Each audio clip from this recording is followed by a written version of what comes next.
As long as your hair good zit, is what we say in Dutch. Meaning, why worry about something?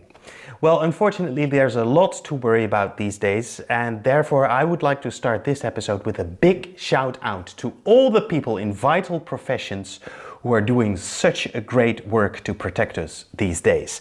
Thank you very much. But for us at home, to keep life as enjoyable as possible, this is a new episode of Beethoven 250 in 52 posts. Bad hair day or not?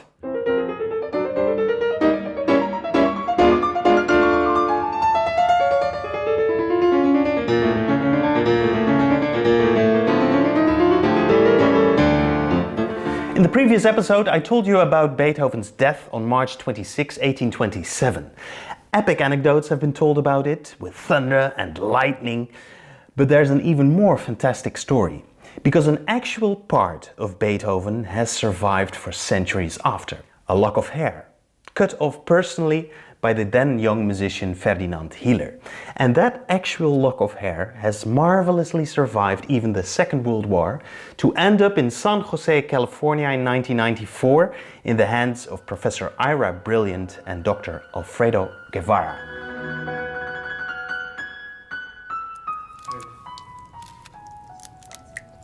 There it is. Okay.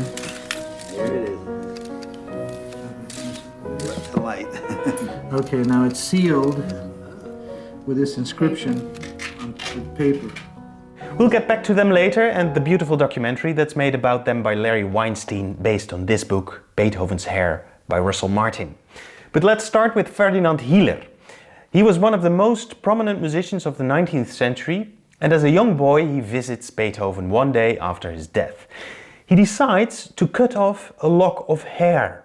Not very strange to do at the time because there was no photography or film, so cutting off a lock of hair was a way to remember someone that was deceased. And for Ferdinand Hiller this is a very, very important relic. He has a special locket made in which the hairs are sealed, and during gatherings at his home with famous musicians and composers like Schumann, Beethoven and Mendelssohn, they stare at it in great devotion. But when Ferdinand dies, he passes it on to his son Paul. When he dies in 1933, we start losing our track.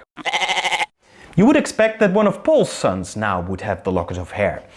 But World War II broke out, and since the Hiller family was Jewish and nothing was heard of them anymore after the war, it was assumed that they all died. The youngest son survived though.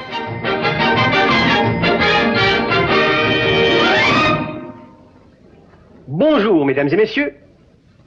Yesterday, we have learned the correct way how to boil water. Today, we will learn the correct way how to crack an egg. Voilà, an egg. Erwin Hiller would survive the war by changing his identity. As Marcel Hilard, he would make a great career as a film actor. But the locket of hair wouldn't be in his possession, or not anymore. It somehow ends up in Denmark, in a small harbor town called Gilleleje. Up to 1943, the Jews in Denmark were left alone by the Germans, but in the autumn of 1943, Hitler decides to remove all of them. Many successfully flee to Sweden, but a group of people end up in the north of Denmark, in Gilleleje. They hide at the attic of a church, and just before they get discovered, someone gives the locket with Beethoven's hair to the doctor. But now, how does it end up in San Jose, California? That is because the daughter of the doctor offers it for auction in 1994. Ira said, you know, Sotheby's is holding an auction. It's holding an auction in London, and they have this first edition and that letter and this and that, everything well over $100,000. No way that I could even think of something like that. He says, but they have a lock of hair that may not bring up a lot of interest. So I said, well, why don't we go for it? Dr. Alfredo Guevara and the late Professor Ira Brilliant are probably more crazy, even more crazy about Beethoven than you and me. Ira Brilliant built such a large Beethoven collection that he found his own Beethoven Center in San Jose, California. And back in 1994, together with Alfredo Guevara, he obtained the locket with Beethoven's hairs at an auction of Sotheby's in London. Now, apart from obtaining it as a relic or as an item for in the museum, they had more scientific plans with it. They thought that if they would examine Beethoven's hairs, they would be able to find out what the cause was for Beethoven's deafness. It was very exciting to be that close. That was something off Beethoven himself. An unusual experience, difficult to explain to people who are not in medicine or who find it ghoulish, but it was almost a mystical religious experience.